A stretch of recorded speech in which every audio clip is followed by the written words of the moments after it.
MLC ఎన్నికల్లో minority పట్టభద్రులు teacher Congress కు vote వేసే పరిస్థితి లేదని మైనార్టీలను చిన్నచూపు చూస్తున్న కాంగ్రెస్ సర్కార్కు ఎన్నికల్లో మైనార్టీ పట్టభద్రులు టీచర్స్ తగిన గుణపాఠం చెప్పడానికి సిద్ధంగా ఉన్నారని బీజేపీ మైనార్టీ మోర్చా రాష్ట్ర అధ్యక్షులు అఫ్సర్ పాషా తెలిపారు.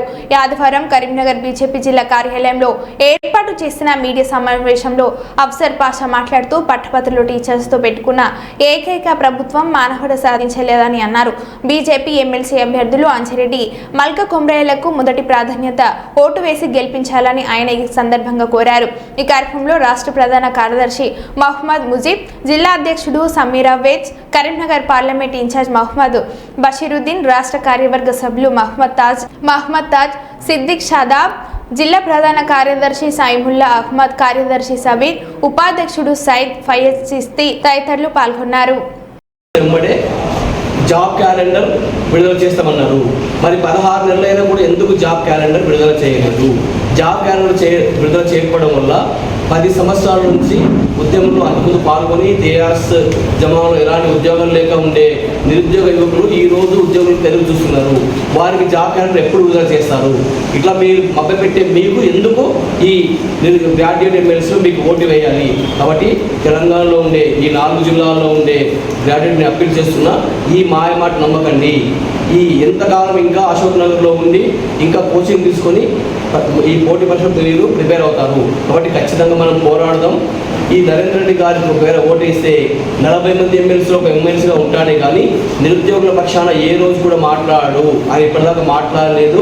ఆయన కేవలం విద్యను వ్యాపారంగా చేస్తాడే కానీ విద్యార్థుల పట్ల కానీ విద్యార్థుల పట్ల కానీ ఎక్కడ సానుభూతి కూడా ఉండదు. నేను ఒక సాటి కరెస్పాండెంట్గా రికమెండ్ చేసినా ఆయన ఫీజు తగ్గించలేదు. ఇది నా స్వయ అనుభవం. కాబట్టి దయచేసి నిరుద్యోగులు కాంగ్రెస్ యొక్క చెప్పుడు మాటలకు వినకుండా గ్రాడ్యుయేట్లంతా వివేకంతో ఆలోచించి చదువుకున్న వాళ్ళు కాబట్టి ఎట్టి పరిస్థితుల్లో ఒకసారి ఓటిస్తే రాబోయే కాలంలో ఖచ్చితంగా ఇది ఒక ముళ్ళు గల్లకు వచ్చినట్లుగా ఉంటుంది, ఒక షాక్ ఇచ్చినట్టుగా ఉంటుంది. ఈ ప్రభుత్వం నిద్రపోతూ ఉంది. దాన్ని మేల్కొల్పాలంటే ఖచ్చితంగా గ్రాడ్యుయేట్ ఎన్నికల్లో ఖచ్చితంగా కాంగ్రెస్ అభ్యర్థి ఖచ్చితంగా ఓడించాలి. నరేంద్ర గారిని ఓడిస్తేనే అప్పుడు వాళ్ళు కళ్ళు తెలుసుకొని ఈ నిరుద్యోగ వృత్తి కానీ లేకపోతే జాబ్ క్యాలెండర్ వస్తుంది, నిరుద్యోగుల యొక్క జీవితాల్లో వెలుగుంటుంది. అట్లాగే టీచర్స్, ఉపాధ్యాయ కాన్స్టిట్యున్సీ వాళ్ళ క్యాండిడేట్ లేక కాదు భయపడ్డారు. ఎందుకంటే 317 జీవో తెచ్చి ఉపాధ్యాయులు కానీ మిగతా వాళ్ళు ఎంత ఇబ్బంది పెట్టారో తెలుసు. వాళ్ళకు కన్నీరు మున్నీరుగా భార్యాభర్తల ఉపాధ్యాయులు ఏడుస్తూ ఆత్మహత్యలు చేసుకున్న కర్మదారుగా సందర్భాలున్నాయి.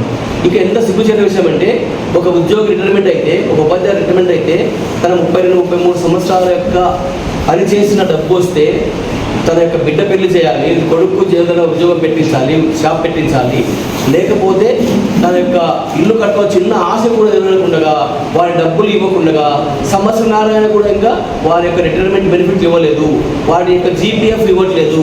సో వాటిని ఈ పేరుకి వెళ్తుంది.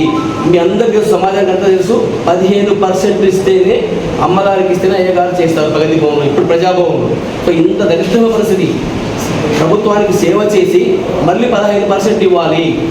మీ అందరికీ తెలిసిన విషయమే. ఇప్పుడు కోర్టుకి ఎవరు వెళ్తున్నారంటే కక్షదారు వెళ్ళట్లేదు, రిటైర్ అయిన ఉపాధ్యాయులు ఉద్యోగులు వెళ్తున్నారు. వారి యొక్క రిటైర్మెంట్ బెనిఫిట్స్ ఇవ్వాలి. ప్రతిరోజు కోర్టు కేసు వస్తున్నారు. కోర్టు వాళ్ళకి రిటైర్మెంట్ బెనిఫిట్స్ ఇవ్వమని చెప్తుంది. కాబట్టి వారికి వేసినంత మాత్రాన ఎట్టి బస్సులో న్యాయం జరగదు. కాబట్టి ఖచ్చితంగా మా వరద కుమ్మరయ్య గారికి ఓటు వేయాలని నేను కోరుతున్నాను. ఇకపోతే మైనార్టీలని ఈ కాంగ్రెస్ ప్రభుత్వం మైనార్టీ ఎప్పుడు వాళ్ళు గుడ్డిగా ఓటేస్తారనుకుంటారు. కాబట్టి అట్లా పరిస్థితి లేదు. మైనార్టీ కూడా మేల్కొన్నారు.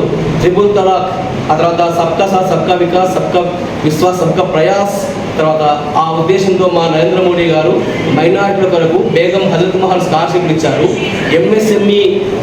ఎంఎస్ఎంఈ ద్వారా నిరుద్యోగులైన ఈ ముస్లిం యువతకు ఉపాధి కల్పించడానికి లోన్స్ ఇవ్వడానికి చేస్తున్నారు. అట్లాగే ఈ తెలంగాణలో రేవంత్ రెడ్డి ప్రభుత్వం వచ్చిన తర్వాత మైనార్టీ ఫైనాన్స్ కార్పొరేషన్ ఎక్కడ ఉంది? దాని భూతత్వం ఎతికి చూసినా లేదు. మైనార్టీ ఫైనాన్స్ కార్పొరేషన్ లోన్ ఒక్కరికి రాలేదు. అదే నేషనల్ మైనార్టీ కార్పొరేషన్ ద్వారా చాలా మందికి ఈరోజు లోన్స్ వస్తున్నాయి. అట్లాగే ఎంఎస్ఎంఈ ద్వారా వస్తున్నాయి, స్కిల్ డెవలప్మెంట్ ద్వారా వస్తున్నాయి. సో దయచేసి మీరంతా కూడా దీన్ని